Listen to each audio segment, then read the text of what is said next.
दोस्तों good evening. IQ level academy में आपका स्वागत है। अपना टॉपिक चल रहा था राजस्थान के भौतिक प्रदेश, भू आकृतिक प्रदेश जिसको बोलते हैं। उसमें हमने मरुस्थलीय प्रदेश को देख लिया था। पहला जो टॉपिक था वो अपना कंप्लीट हो गया था पहले वाले वीडियो में। आज का जो अपना टॉपिक है वो है अरावली पर्वतीय प्रदेश, दूसरे नंबर का, क्योंकि 4 भागों में बांटा गया है। तो इसका जो दूसरा भाग है वो है अरावली पर्वतीय प्रदेश। अरावली पर्वतीय पर्वतीय प्रदेश, ठीक है। अरावली पर्वतीय प्रदेश जो है, पहली बात आती है अरावली की।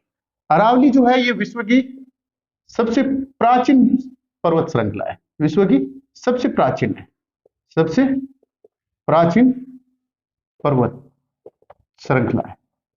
श्रृंखला है, श्रृंखला का मतलब हो गया कि जिसके अंदर कई टाइप के पहाड़ हो और जिसमें बहुत से पहाड़ हो, चोटियां अलग अलग आती हो, वो पर्वत श्रृंखला होती है। पर्वत जो होता है वो अकेला सिंगल पर्वत होता है, उसको पर्वत बोलते हैं। श्रृंखला के अंदर ये पूरे आ जाते हैं, ठीक है।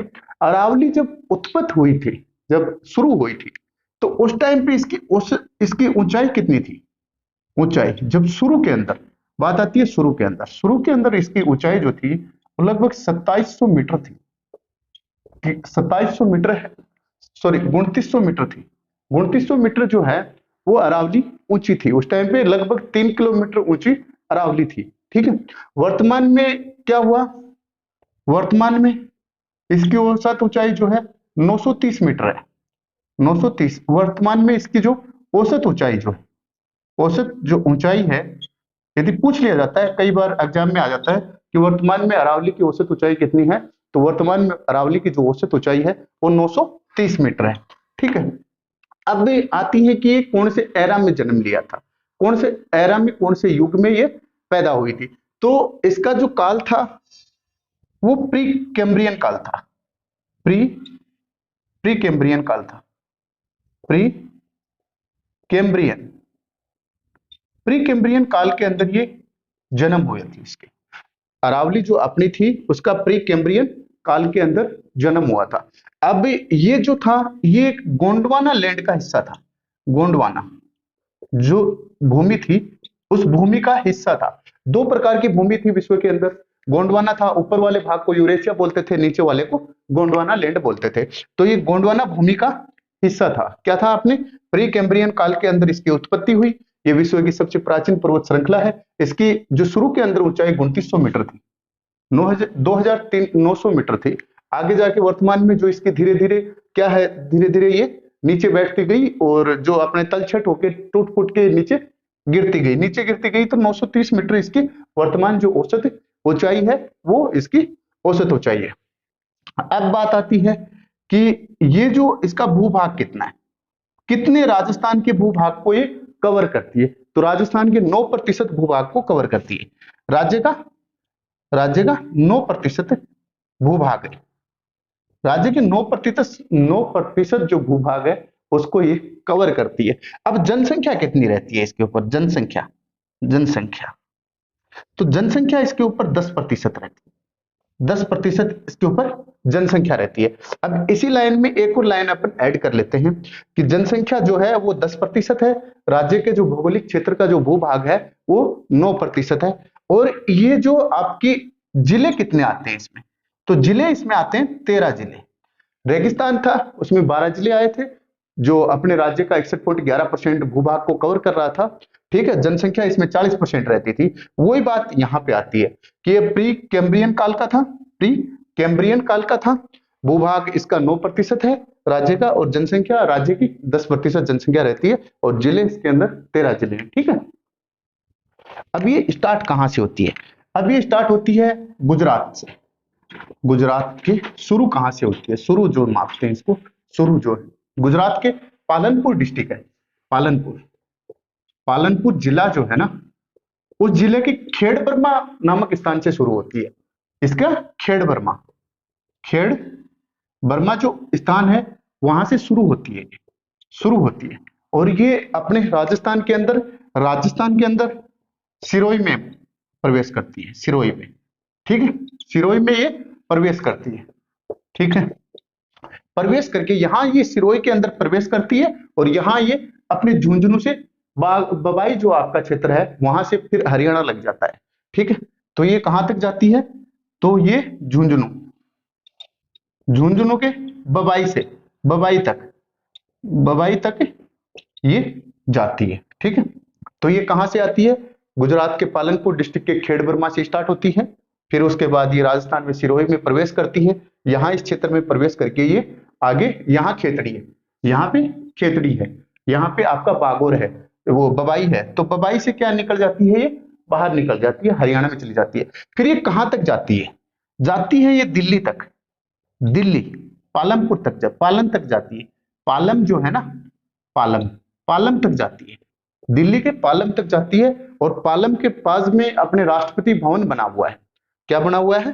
राष्ट्रपति भवन, राष्ट्रपति भवन। और ये अरावली का ही हिस्सा है। उस पहाड़ी को रायसीना की पहाड़ी बोलते हैं। क्या, कौन सी पहाड़ी बोलते हैं? रायसीना की पहाड़ी, रायसीना की पहाड़ी। कभी कोई अपना दोस्त गया हो राष्ट्रपति भवन देखने, या अपना जो लाल किला है, या फिर इंडिया गेट जो है, इंडिया गेट से सीधे ऊपर चढ़ते हैं तो राष्ट्रपति भवन के लिए जैसे नॉर्थ ब्लॉक, साउथ ब्लॉक, प्रधानमंत्री कार्यालय और रक्षा मंत्री कार्यालय के पास से गुजरते हैं तो वो एक पहाड़ी दिखेगी आपको, ऊंची, एक ऐसी जगह यूं जाना पड़ता है। तो उस पहाड़ी को क्या नाम दिया गया है? रायसीना की पहाड़ी। वहां पे अपना राष्ट्रपति भवन है। ठीक है, राष्ट्रपति भवन है, अपना नॉर्थ ब्लॉक, साउथ ब्लॉक है, पीएमओ है, सारे यहीं पे हैं। अब बात आती है इसकी लंबाई की, टोटल लंबाई, कुल लंबाई, कुल लंबाई, कुल लंबाई है इसकी 692 किलोमीटर, 692 किलोमीटर कुल लंबाई है इसकी। राज्य में लंबाई इसकी 550 किलोमीटर है। राज्य में कितनी है? 550, राज्य में 550 किलोमीटर। ये राजस्थान के अंदर इतनी लंबी है 550 किलोमीटर। लगभग टोटल का 80% बोला जाता है कि टोटल जो है उसका 80% जो है ये यहाँ पे पाई जाती है। ठीक है, ठीक है। अब आता है अपनी अरावली का विस्तार, विस्तार, फैलाव देखते हैं। फैलाव यहां पे ज्यादा है। ठीक है, तो ये कौन सा हिस्सा है? दक्षिण है और पश्चिम हिस्सा है। तो दक्षिण पश्चिम से, पश्चिम से ये किधर निकल रही है? उत्तर पूर्व की तरफ निकल रही है, उत्तर पूर्व। फैलाव कैसा है इसका? विस्तार कैसा है? दक्षिण पश्चिम से उत्तर पूर्व की तरफ है। मध्य के अंदर ये अजमेर में सकड़ी है। देखो हमने पहले ही अजमेर में सकड़ी कर दी, इसको पतलिया कर दिया। तो अजमेर में क्या है? ये अजमेर में पतली है, मतलब कम फैलाव है इसका, कम फैलाव है। ऊंची तो है यहाँ पे लेकिन चौड़ी नहीं है, ज्यादा एरिया इसने कवर नहीं कर रखा। तो दक्षिण पश्चिम से उत्तर पूर्व की तरफ इसका फैलाव है। ये अजमेर में पतली रहती है, अजमेर में पतली रहती है। अब ये जल विभाजक का काम करती है, भारतीय जल विभाजक का काम करती है। क्या करती है? जल विभाजक का काम, विभाजक का काम। अब जल विभाजक के अंदर क्या होता है? नॉर्मल से इसके जो अपनी भारत है, भारत है ना, ठीक है, ये अपना इंडिया है नॉर्मली।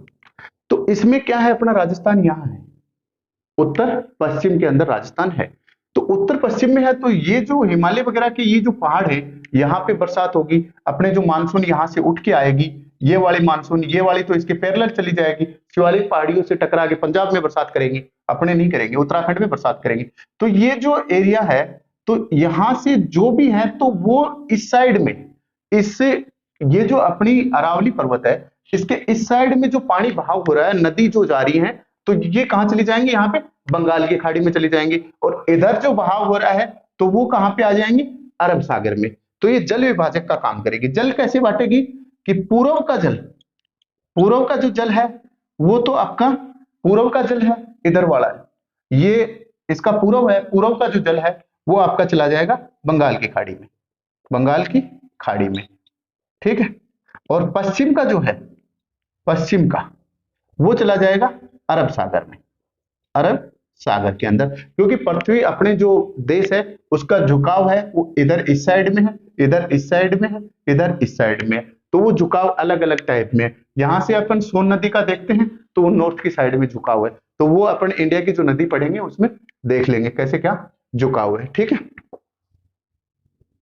अब करते हैं इसकी जलवायु की बात।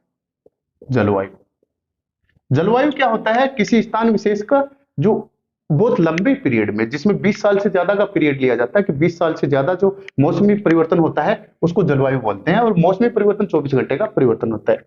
तो ये जलवायु है, ठीक है।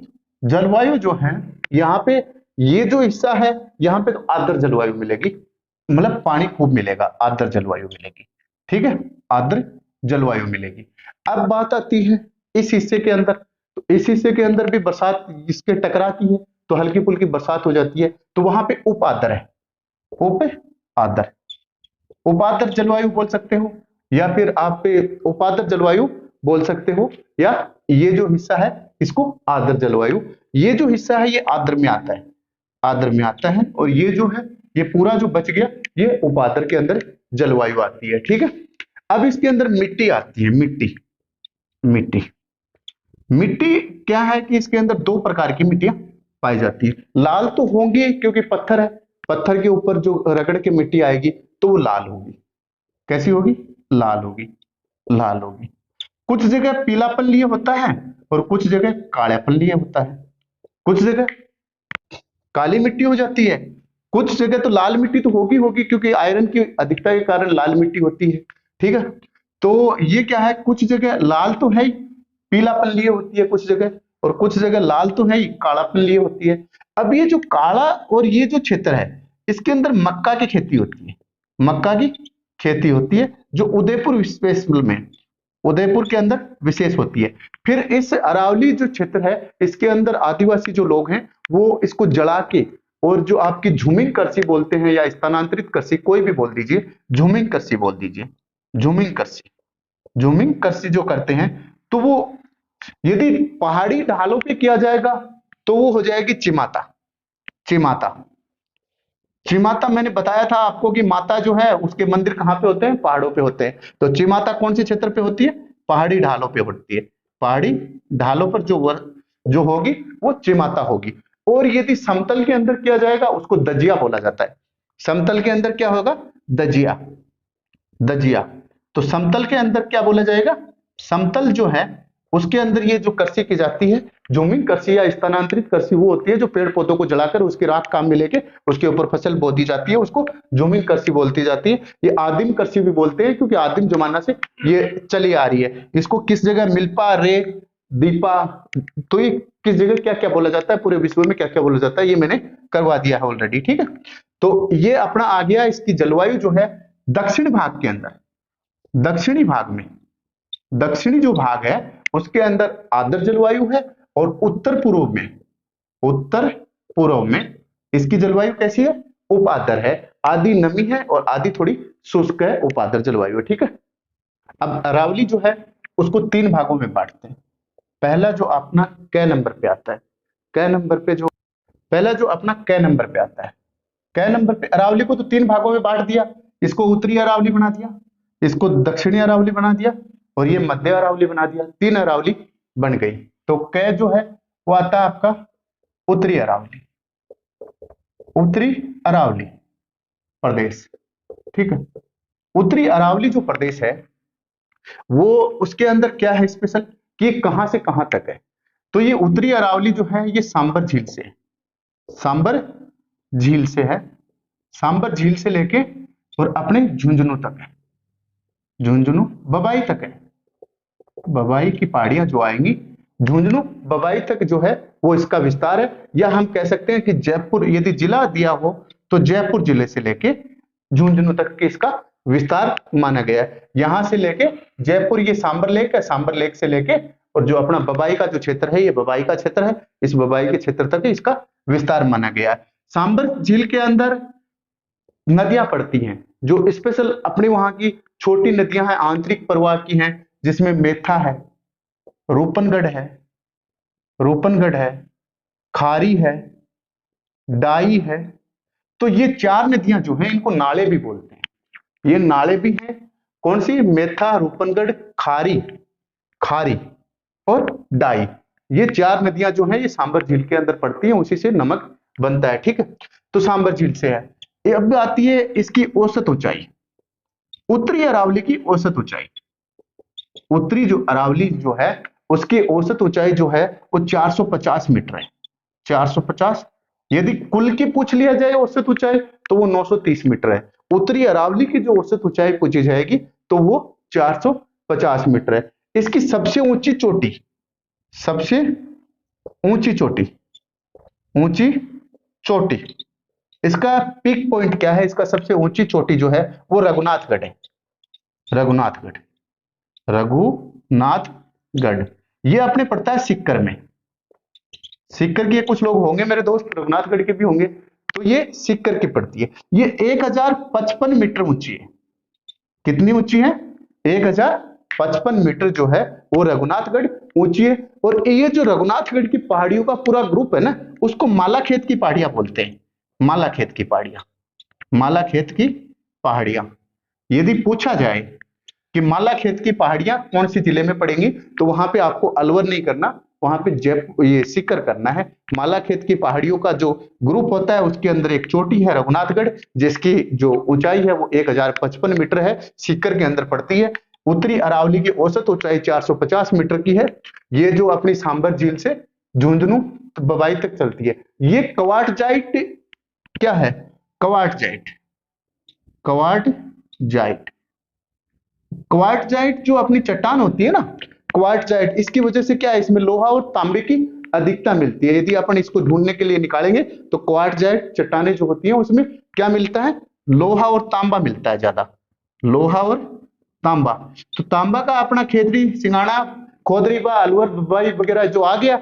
और लोहे का अपना जयपुर का जो आसपास का डाबला, सिंगाड़ा, नीम का थाना, रायला, रायसला जो भी है वो अपने किसके आ जाएंगे? लोहे, लोहे के आ जाएंगे। ठीक है। एक है फाइलाइट, दूसरी चट्टान इसके अंदर है फाइलाइट, फाइलाइट। तो इन दोनों चट्टानों से क्या मिलेगा आपको? लोहा और तांबे की अधिकता मिलेगी। क्वार्टजाइट और फाइलाइट जो चट्टानें हैं उनसे लोहे और तांबे की अधिकता मिलेगी। ठीक है। ये इन चट्टानों से बना हुआ है। इसकी औसत ऊंचाई जो है वो 450 मीटर की है। ये सांबर झील या जयपुर से झुंझुनू तक चलती है। अब इसके जिले देख लिए जाएंगे, तो जिले देखने के लिए अपन सीधा ही देख लेते हैं। यहां से आपका जयपुर आ गया, जयपुर से आगे बढ़ते हैं, दौसा आ गया, दौसा आ गया, दौसा से थोड़ा और आगे बढ़ते हैं, सीकर आ गया, इधर का सीकर आ गया, झुंझुनू आ गया, झुंझुनू आ गया, अलवर आ गया। क्या आ गया? अलवर आ गया। तो ये झुंझुनू है, दौसा है, अलवर है, और एक अपना जो जयपुर जो लिया था वो जयपुर आ जाएगा, जयपुर। तो ये 6 जिलों के अंदर इसका विस्तार है, 6 जिलों के अंदर। तो याद करने में कोई बड़ा इश्यू नहीं है। ये पता चला हमें जयपुर है, इसके पास वाला दौसा है, इसके पास वाला सीकर है, इसके पास वाला अलवर है, इसके पास ये जो पहले था वो जयपुर। तो 6 जिले के अंदर इसका विस्तार है। ठीक है।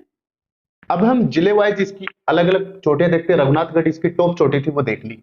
अब चलते हैं अपन झुंझुनू से, झुंझुनू से चलते हैं। झुंझुनू के अंदर कौन कौन सी चोटी?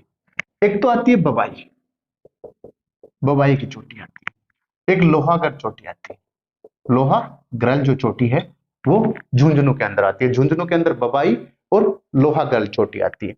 ठीक है। झुंझुनू के अंदर बबाई और लोहागढ़ चोटी आती है। अब आती है बात सीकर की, सीकर की। सीकर के अंदर वैसे तो जीण माता का पहाड़ भी है, लेकिन हर्षनाथ पहाड़ ज्यादा ऊंचा है। हर्षनाथ, हर्षनाथ की, हर्षनाथ की पहाड़ियां, हर्षनाथ की जो पहाड़ियां हैं वो अपनी सीकर के अंदर आती हैं। वैसे यदि हर्षनाथ की पहाड़ियां कौन सी पहाड़ियों का हिस्सा है, तो वो अलवर पहाड़ियों का हिस्सा होगा। और डायरेक्ट हर्षनाथ की पहाड़ियां पूछी जाती हैं तो वो पहाड़ियां आपकी सीकर की आएंगी। ठीक है।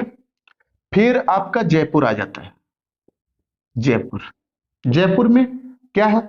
बैराट पर्वत है, नारगढ़ है, जयगढ़ है, नारगढ़ है, जयगढ़ है। इसके अंदर ये जयगढ़ है ना, ये सबसे ऊंचा है। जयपुर का जो जयगढ़ पर्वत है ना, ये सबसे ऊंचा है, सबसे ऊंचा है। ऊंचा कौन सा है जयपुर का? जयगढ़ है। जयपुर नाम से है तो जयगढ़ है। जयगढ़ ये कितना ऊंचा है? 648 मीटर है। 648 मीटर का ये जयपुर का जयगढ़ जो है वो 648 मीटर ऊंचा है। ठीक है। फिर आपके आते हैं अलवर के, अलवर के, अलवर का आ गया, खो आ गया, खोदरीबा, खो पर्वत जो आता है वो अलवर का आ गया। बिलाड़ी पर्वत अलवर का आ गया, बिलाड़ी, बिलाली, बिलाली पर्वत जो है वो अलवर का आ गया। वैसे तो सरिस्का भी पर्वत के अंदर जोड़ा जाता है। तो एक बहराज पर्वत है, बहराज पर्वत, बहराज पर्वत, वो भी कहाँ का है? अलवर का है। तो अलवर का खो है, बिलाड़ी है, बहराज है, भानगढ़ है, सरिस्का है। कौन कौन सा है? भानगढ़। भानगढ़, भानगढ़ कहाँ है? भूतों का घर है। भानगढ़ को भारत में भूतों का घोस्ट ऑफ हाउस किसको बोला जाता है? भानगढ़ को बोला जाता है। तो भानगढ़ आ गया, सरिस्का आ गया, सरिस्का आ गया। तो मेरे ख्याल से ये याद करने में कोई बड़ा इश्यू लगा नहीं मुझे कि ये कौन कौन सी जिले के अंदर जाती है। सीकर में जाती है, झुंझुनू के अंदर जाती है, फिर जयपुर के अंदर चली जाती है, अलवर के अंदर चली जाती है, खो, बिलाड़ी, बहराज, भानगढ़ और सरिस्का। एक मनोहरपुरा की पहाड़ियां और आती है इसमें, मनोहरपुरा, मनोहरपुरा, मनोहरपुरा की पहाड़ियां आती है। ठीक है, तो ये सारी पहाड़ियां जो हैं ये आपके झुंझुनू, सीकर, जयपुर और अलवर के अंदर है। तो सबसे ऊंची कौन सी है? यहाँ पे एक और अपने रघुनाथगढ़ पहले ही देख लिया था, रघुनाथगढ़। रघुनाथगढ़ कितनी थी? 1055 मीटर ऊंची। ठीक है, तो देखिए ये याद करना मुझे लगता है ज्यादा टफ नहीं है। आप झुंझुनू से निकलोगे, झुंझुनू में बवाई और लोहागढ़ के दो पहाड़ हैं। लोहागढ़ का क्वेश्चन बहुत बार पूछा जा सकता है, लोकल पहाड़ है क्योंकि धार्मिक स्थल भी है ये।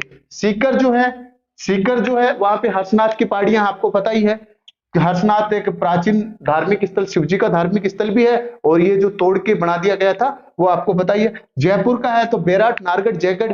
तो बेराट जयपुर का पुराना नाम था, नारगढ़ और जयगढ़ यहाँ बसे हुए ही हैं। फिर अलवर का खो, बिलाड़ी, खोदरीबा से तांबा निकलता है, बिलाड़ी, बहरोच और भानगढ़, सरिस्का और मनोहरपुरा की पहाड़ियां जो है वो आपकी सारी अलवर में आ जाएंगी। तो हमने इस क्षेत्र को क्या कर लिया? कवर कर लिया। इसकी औसत ऊंचाई देखी थी हमने, कितनी थी? 450 मीटर थी। ये शुरू कहां से होती थी? ये अपनी सांबर झील से होती थी। खत्म कहां होती थी? बवाई की पहाड़ी के ऊपर होती थी। ये स्टार्ट कहां से होती थी? पालनपुर, गुजरात के खेड़ बर्मा से। जाती कहां थी? जो अपनी रायसीना की पहाड़ियां हैं, पालम, दिल्ली तक जाती थी। टोटल लंबाई 992 किलोमीटर है। राजस्थान 692 किलोमीटर, और राजस्थान के अंदर 550 किलोमीटर। 80% ये राजस्थान के अंदर है। ठीक है, तो ये बात इसकी हमने इस अरावली को क्या कर लिया? कंप्लीट कर लिया। ठीक है, अब आती है अपने दूसरे नंबर की मध्य अरावली को लेते हैं। मध्य अरावली, मध्य जो अरावली है ये अपनी यहां तक सांबर तक, सांबर से बबाई तक आपको पता ही है, झुंझुनू तक उत्तरी अरावली गई थी, इसको मध्य अरावली बोलते हैं। ठीक है, मध्य अरावली है। ये सांबर से स्टार्ट होती है, सांबर से, और देवगढ़ तक आती है। देवगढ़, राजसमंद तक, राजसमंद तक, राजसमंद तक जो है वो राजसमंद तक अपनी देवगढ़, राजसमंद तक मध्य अरावली आती है। या कहने को यदि जिला लगाया जाए तो जयपुर से, जयपुर से स्टार्ट होती है और देवगढ़, राजसमंद तक आती है। ठीक है, यहां इसकी औसत ऊंचाई कितनी है? औसत ऊंचाई हमने देखा था कि सांबर झील से झुंझुनू तक थी, 450 मीटर थी। यहां पे इसकी औसत ऊंचाई 550 मीटर है। कितनी है? 550 मीटर है। तो इसकी औसत ऊंचाई कितनी है? 550 मीटर मध्य अरावली की। ठीक है, अब इसकी सबसे ऊंची चोटी की बात आती है। ऊंची चोटी, ऊंची चोटी, ऊंची चोटी इसकी तारागढ़ है। तारागढ़ जो है अजमेर का तारागढ़, जिसके ऊपर तारागढ़ भी बना हुआ है, जिसको राजस्थान का जो क्या बोलते हैं, गढ़ बीटड़ी बोलते हैं, जिब्राल्टर भी बोलते हैं, राजस्थान का जिब्राल्टर बोलते हैं तारागढ़ को। ठीक है, तो तारागढ़ जो है वो सबसे ऊंची है। अब तारागढ़ की कई जगह जो आपकी है, वो जो आपकी राजस्थान किताब की बुक है, राजस्थान किताब की बुक है उसके अंदर 870 मीटर दिया है। ठीक है, और वैसे जो गाइड अपन पढ़ रहे हैं तो वहां पे 873 मीटर दिया है। तो ठीक है, अपना ऑथेंटिक आंसर 870 मीटर होगा। और जो इसकी सबसे ऊंची चोटी तारागढ़ है, तारागढ़ कहां पड़ती है? अजमेर में पड़ती है। तारागढ़ कहां पे है? अजमेर के अंदर है। अब बात आती है कि इसका देखो यहाँ पे भी चौड़ी है, यहाँ पे भी चौड़ी है, बीच के अंदर हमने सकड़ा कर दिया, तो इसका जो क्षेत्र है वो बीच में कम है। मतलब अरावली जो है, अरावली, मध्य अरावली, मध्य अरावली, मध्य अरावली जो है उसका विस्तार जो है, विस्तार सबसे कम है। देख लिया ना हमने, सबसे कम है। ठीक है, मध्य अरावली जो है उसका विस्तार जो है वो सबसे कम है।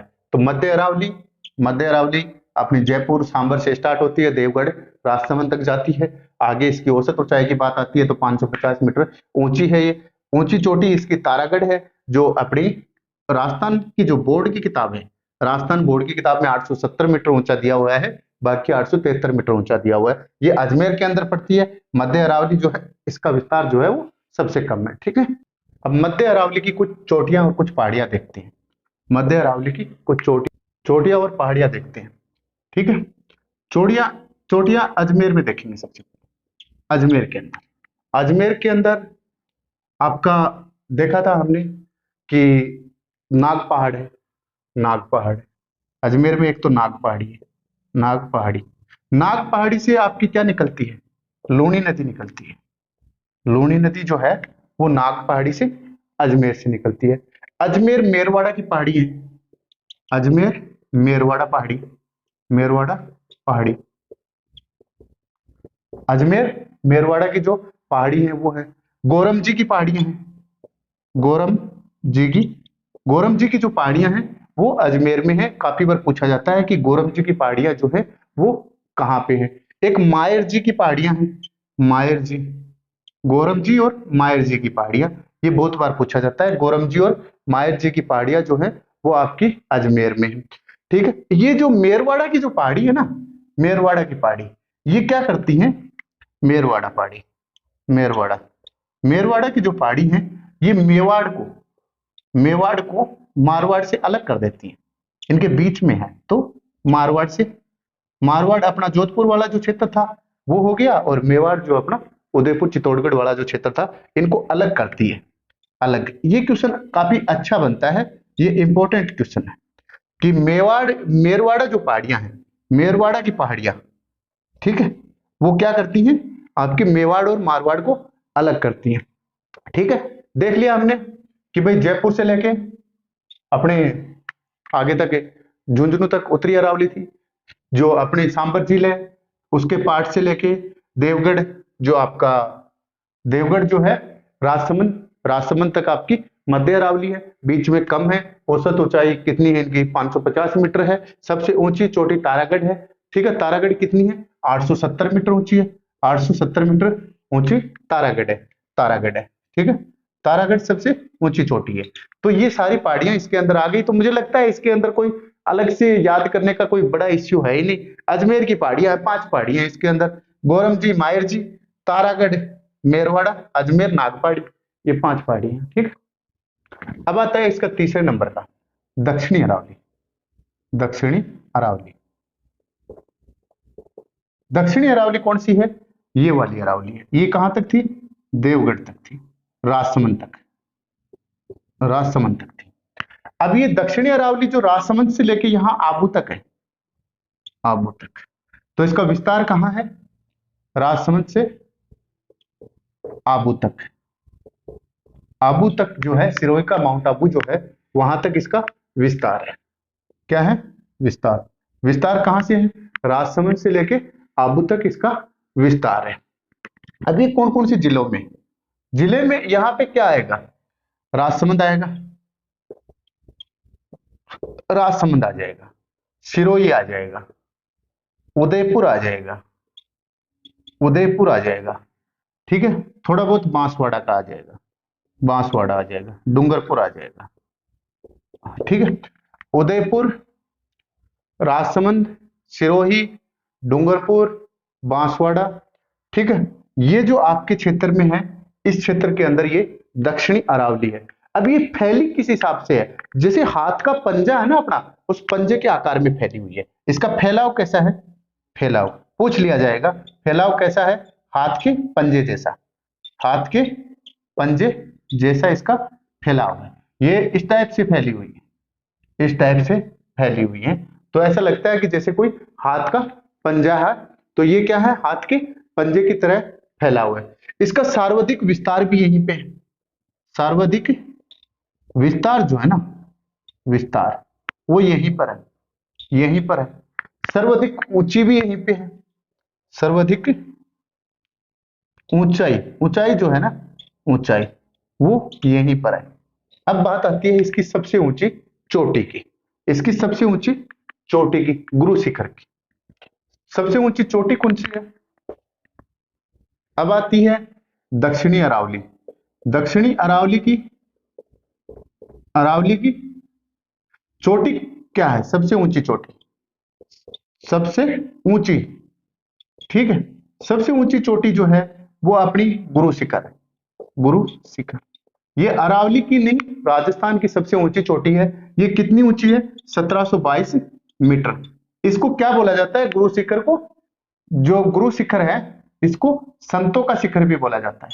गुरु शिखर को क्या बोला जाता है? संतों का शिखर भी बोला जाता है। और ये 1722 मीटर जो है वो ऊंची है, ठीक है। अब बात आती है कि ये जो उदयपुर वाला ये जो क्षेत्र है ना अरावली का, तो यहाँ पे दरारें पड़ रही हैं, दरारें पड़ रही हैं। इधर जो आपका दक्षिण का जो पठारी भाग आता है, तो पठारी के हिस्से में और अरावली के हिस्से में दरारें पड़ रही है, भ्रंश पड़ रही है। तो भ्रंश जो पड़ रही है ना, वो विशाल सीमा भ्रंश की एक सीमा बनाती हुई भ्रंश पड़ रही है। कौन सी पड़ रही है? विशाल सीमा भ्रंश, विशाल सीमा भ्रंश, सीमा भ्रंश। विशाल सीमा जो भ्रंश है टूट रही है, कि मतलब ऐसा लग रहा है कि ये हिस्सा अलग हो रहा है, ये हिस्सा अलग हो रहा है। भ्रंश मतलब दरारें होती है, ये दरार होती है, दरार इसके अंदर पड़ रही है, जो उदयपुर और राजसमंद के पास में ऐसा प्रतीत होता है कि पड़ रही है। कहां पे हो रही है ये? उदयपुर, उदयपुर और राजसमंद के पास। राजसमंद जो है उसके पास में ऐसा लग रहा है कि अरावली जो है वो टूट रही है। और ये ज्यादातर ग्रेनाइट की चट्टाने हैं यहाँ पे, ग्रेनाइट की चट्टाने, ग्रेनाइट की चट्टाने हैं यहाँ पे, ठीक है, ग्रेनाइट की चट्टाने। ठीक है दोस्तों, ये अपना हो गया इसका अरावली का। अब हम देखते हैं अरावली की ऊंची ऊंची चोटियां, साउथ की कंटिन्यू चोटियां देखते हैं, ठीक है। अरावली के ये जो साउथ दक्षिणी अरावली है, इसके हम कुछ पर्वत देखते हैं। गुरु शिखर है, सबसे ऊंचा है, आपको पता है सिरोही के अंदर है। इसकी जो ऊंचाई है वो 1722 मीटर है। शेर जो है, शेर जो है वो भी आपका सिरोही के अंदर 1597 मीटर ये ऊंचा है। तीसरा दिलवाड़ा, दिलवाड़ा आपका सिरोही के अंदर 1442 मीटर ऊंचा है। अगला जो जरका है ये इंपॉर्टेंट रहता है। ये क्यों रहता है?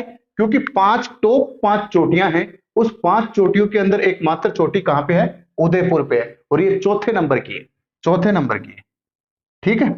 चौथे नंबर की जो चोटी है वो 1431 मीटर ऊंची है। और ये अपने जरगा जो है वो उदयपुर के अंदर है। आगे आता है अचलगढ़। अचलगढ़ अपना सिरोही के अंदर है, ये 1380 मीटर है। तो इन 5 चोटियों को तो याद करने का क्या है? गुरु से आ गया दिल जरा, दिल जरा, जरगा से जरा हो गया, और आगे अचलगढ़ हो गया, अचलगढ़, ठीक है। या अंचल भी बोल सकते हो, गुरु से दिल जरा अंचल, ठीक है। तो गुरु से दिल जरा जो अंचल है वो आपके 5 चोट है। गुरु से गुरु शिखर, ठीक है। से शेर, दिल से दिलवाड़ा, जरा से जरगा, और अंचल जो है या अचलगढ़ जो है वो अंचलगढ़ है अपना, ठीक है। तो ये याद होने का बहुत इजी तरीका है। और ये अपने चोटियां हो गई। अब देखते हैं दर्रे। अब हम देखते हैं अरावली के पठार। अरावली के पठार, पठार क्या होता है कि भूमि, समतल भूमि का वह ऊपर उठा हुआ भाग, जो ऊपर से एक टेबल नुमा आकृति होती है, उसको पठार बोला जाता है। भूमि का वह ऊपर उठा हुआ भाग, जो ऊपर से एक टेबल नुमा आकृति होती है, समतल आकृति होती है, उसको पठार बोलते हैं। पर्वत किसको बोलते हैं? वह भूमि से ऊपर उठा हुआ, सीधा ऊपर उठा हुआ भाग जो ऊपर से चोटीनुमा होता है, उसको पर्वत बोलते हैं। ये पर्वत है और ये पठार है, ठीक है। तो अब हम देखते हैं पठार, राजस्थान के पठार। पठार के अंदर सबसे पहला आता है उड़िया का पठार। उड़िया का पठार ये राजस्थान का सबसे ऊंचा है, सबसे ऊंचा है, ऊंचा है राजस्थान का, ठीक है। राजस्थान का सबसे ऊंचा पठार जो है वो उड़िया का पठार है, ठीक है। ये 1360 मीटर ऊंचा है। कितना ऊंचा है?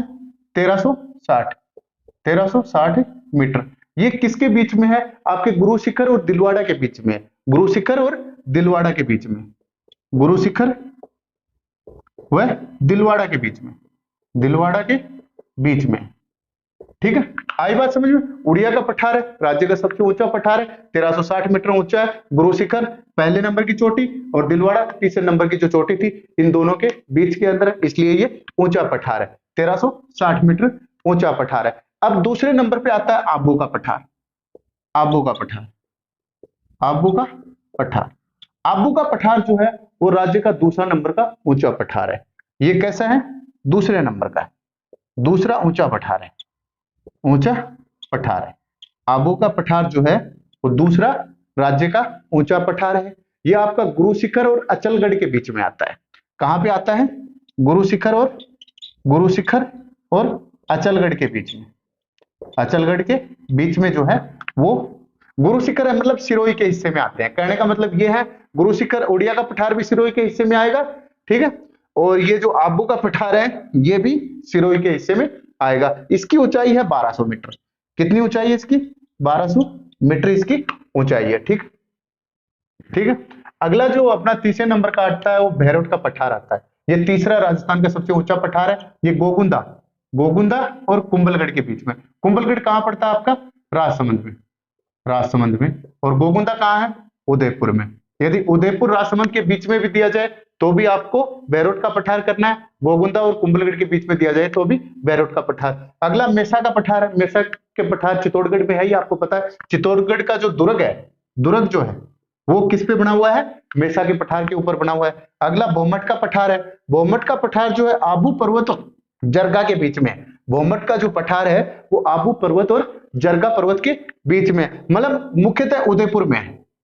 उदयपुर के अंदर मुख्यतः ये है। भौमट का पठार कहां पे है? उदयपुर में, बहुत बार पूछा जाता है। फिर आता है ऊपरमाल का पठार। ऊपरमाल का जो पठार है वो आपका आता है बिजोलिया और भैंसरोडगढ़। बिजोलिया कहां पड़ता है आपका? भीलवाड़ा में। भीलवाड़ा के अंदर है बिजोलिया। और भैंसरोडगढ़ कहां पड़ता है? चित्तौड़गढ़ में। चित्तौड़गढ़ के अंदर आपका जो है वो क्या पड़ेगा? चित्तौड़गढ़ के अंदर आपका पड़ेगा भैंसरोडगढ़। तो ऊपरमाल का पठार जो बिजोलिया और चित्तौड़गढ़ के जो ऊपर का उठा हुआ जो हिस्सा है ना, उसको बोला जाता है बिजोलिया और भैंसरोडगढ़ का ऊपरमाल का पठार। मानदेसरा का पठार आपको पता है चित्तौड़गढ़ के अंदर है ही, मानदेसरा का पठार, ठीक है। आगे अपना आता है क्रास्का और काकनवाड़ी। क्रास्का, काकनवाड़ी और सरिस्का, ये तीनों पठार है। क्रास्का, काकनवाड़ी और सरिस्का, ये तीनों कहां पे हैं? अलवर के अंदर। क्रास्का, काकनवाड़ी और सरिस्का तीनों अलवर के अंदर। पिडमाट का पठार आपको पता है देवगढ़ जो है आपका राजसमंद के अंदर है, तो यहाँ पे पिडमाट का पठार है, ठीक है। क्रास्का का और काकनवाड़ी का पूछ लिया जाता है, ठीक है। आगे आता है लसाड़िया का पठार। ये तो आरपीएससी का 4 का क्वेश्चन है। लसाड़िया का पठार है, ये उदयपुर के अंदर है। और जयसमंद जो झील है उसके आसपास के चारों तरफ का जो कटापटा क्षेत्र है उसको लसाड़िया का पठार बोला जाता है, ठीक है। अब हम देखते हैं राजस्थान के कुछ मुख्य पर्वत। हर्ष पहाड़ियां सीकर के अंदर है। हर्ष पहाड़ियां। हर्ष पहाड़ियों के ऊपर जीण माता का प्रसिद्ध मेला वो मंदिर बना हुआ है। खंडेला की पहाड़ियां हैं, ये भी आपकी सीकर के अंदर है। मालाखेत की पहाड़ी जो है, मालाखेत की जो पहाड़ी है इंपॉर्टेंट है। मालाखेत की पहाड़ी जो है वो सीकर में है। ये रघुनाथगढ़ वाली चोटी की बात है जो कितनी थी? 1055 मीटर ऊंची थी। वहां इन पहाड़ियों की चोटी रघुनाथगढ़ है। हर्षनाथ की पहाड़ियां सीकर और अलवर के दोनों के अंदर आती हैं। यदि ये ग्रुप पूछ लिया जाए कि कौन सी पहाड़ी क्षेत्र में आते हैं तो अलवर में आएंगे, और हर्षनाथ की पहाड़ी कहाँ है तो वो सीकर के अंदर आएंगे। आगे आता है मेरवाड़। मेरवाड़ जो पहाड़ी है वो आपकी अजमेर मेरवाड़ा है ही ना। अजमेर मेरवाड़ा की जो पहाड़ी है जो मेवाड़ को क्या करती है? मारवाड़ से अलग करती है। मेवाड़ को मारवाड़ से जो अलग करती है वो मेरवाड़ा की पहाड़ी अजमेर है। 56 की पहाड़ियां, 56 की जो पहाड़ियां हैं ये बाड़मेर में है। बाड़मेर और जालोर में है। ये ग्रेनाइट की यहाँ पे प्रधानता है। बाड़मेर और जालोर के अंदर 56 की पहाड़ियां हैं। तो बाड़मेर के अंदर बीजासर पहाड़ पूछा जाता है। बीजासर पहाड़ जो है, बीजासर ये मांडलगढ़ के अंदर है, भीलवाड़ा के अंदर है। और एक पूछा जाता है नकटिया पहाड़। नकटिया पहाड़ कहाँ है? तो नकटिया पहाड़ ये बीजासर पहाड़ है, इसके थोड़ा बगल में नकटिया पहाड़ है, ये भीलवाड़ा के अंदर है, ठीक है। अगले सुंदा पर्वत है। सुंदा पर्वत भीनमाल में है, जालोर के अंदर है। यहाँ का राजस्थान का फर्स्ट रोपवे था। रोपवे जो चला था वो राजस्थान का पहला भीनमाल के अंदर चला था। सुंदा माता का पर्वत है यहाँ पे, ठीक है। झाडोल पर्वत जसवंतपुरा की पहाड़ियां जाडौल पर्वत है, जसवंतपुरा की पहाड़ियां हैं, सुंदा पर्वत है, ये सारे के सारे कहाँ पे हैं? जालोर के अंदर है आपकी। ग्रेनाइट सिटी जालोर के अंदर जो है जाडौल पर्वत है, जसवंतपुरा की पहाड़ियां और सुंदा पर्वत है। आगे आता है मुकुंदवाड़ा की पहाड़ियां। मुकुंदवाड़ा, मुकुंदवाड़ा की कोटा और झालावाड़ के अंदर है। इसके ऊपर मुकुंदरा हिल्स जो टाइगर प्रोजेक्ट है, नेशनल पार्क है, दोनों चीज इसके ऊपर बनी हुई है। आगे आता है त्रिकुट। त्रिकुट के ऊपर जैसलमेर का सोनारगढ़ बना हुआ है। त्रिकुट के ऊपर जैसलमेर का सोनारगढ़ बना हुआ है। और एक होता है बांसदड़ा पहाड़ी। बांसदड़ा पहाड़ी के अंदर उदयपुर का सजनगढ़ बना हुआ है। उदयपुर का सजनगढ़ कहां पड़ा हुआ है? बांसदड़ा पहाड़ी पे। चिड़िया टुक, एक तो त्रिकुट है, त्रिकुट जैसलमेर, और चिड़िया टुक के अंदर जोधपुर का मेहरानगढ़ बना हुआ है चिड़िया टुक पहाड़ी पे। नानी शिरडी डूंगरी, नानी शिरडी डूंगरी जो है उसके ऊपर सोजत का किला बना हुआ है। ये पहाड़ियां कंप्लीट हो जाती हैं, फिर मैं आपको एक इजी तरीका बताता हूं जिससे आप पूरी पहाड़ियां एक सीक्वेंस में याद कर सकते हो। ठीक है, ठीक है दोस्तों।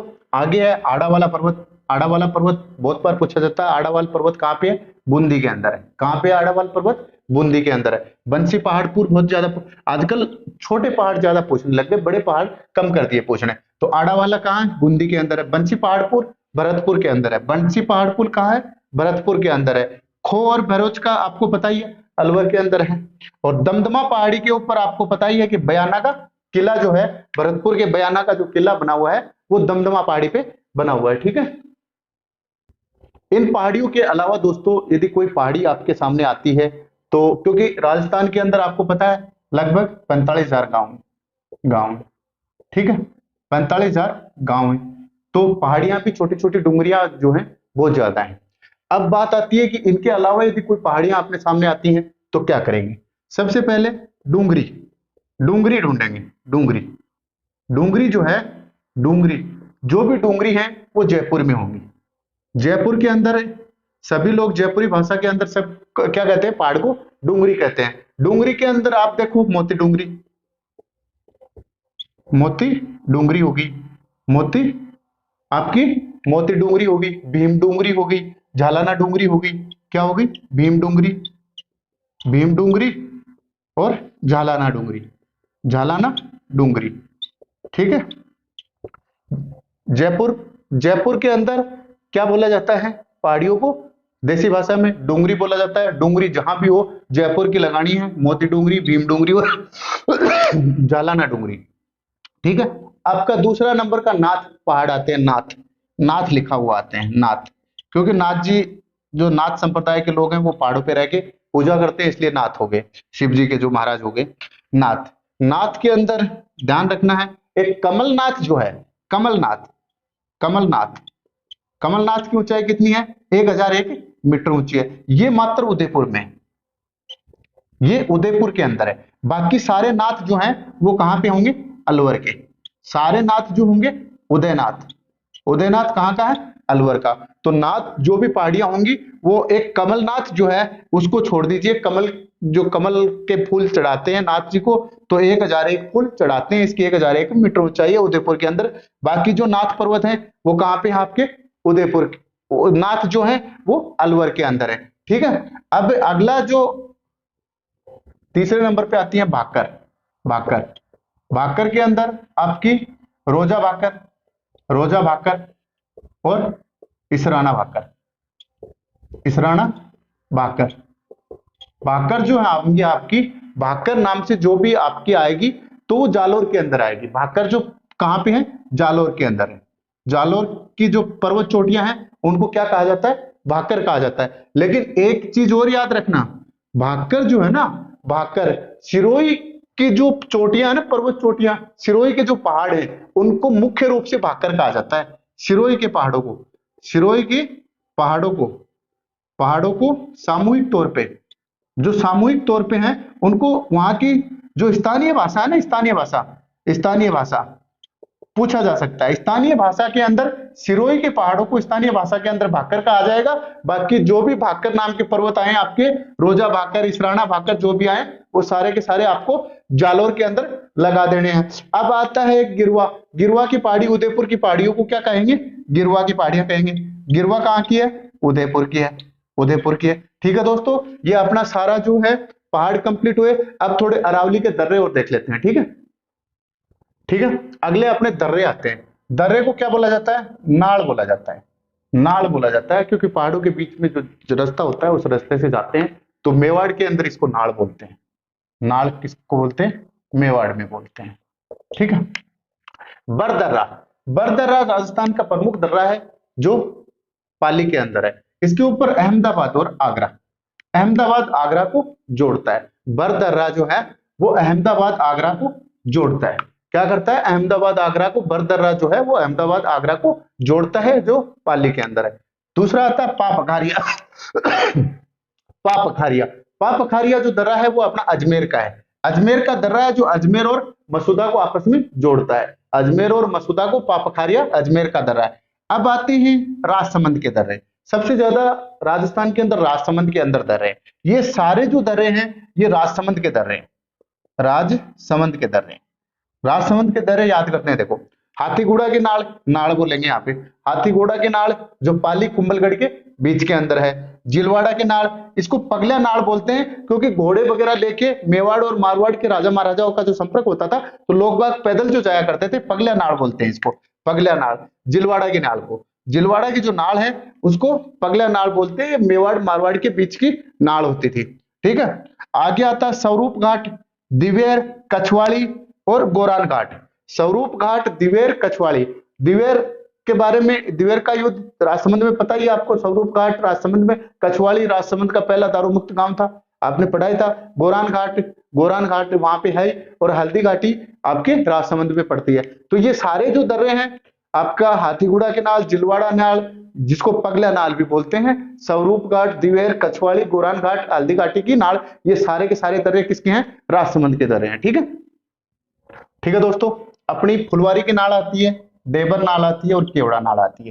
केवड़ा, डेबर और फुलवारी की नाल जो है ये अपनी उदयपुर में, उदयपुर के जो दर्रे हैं उनको क्या बोला जाता है? फुलवारी की नाल, डेबर नाल और केवड़ा नाल। केवड़ा नाल, जो केवड़ा की नाल जो है।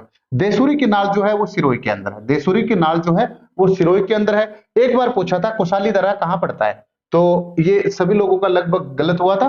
तो कुशाली दर्रा जो है आपका वो सवाई माधोपुर के अंदर पड़ता है। ये अपने दोस्तों अरावली पर्वत का सारा सिस्टम कंप्लीट हो गया। बस अरावली पर्वत का एक महत्व की बात आती है।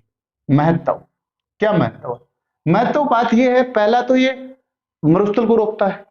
दूसरा, मरुस्थलीय प्रसार को रोकता है। दूसरा, इसमें राजस्थान के जो भी खनिज तत्व मिलते हैं वो सारे अरावली पर्वत से मिलते हैं।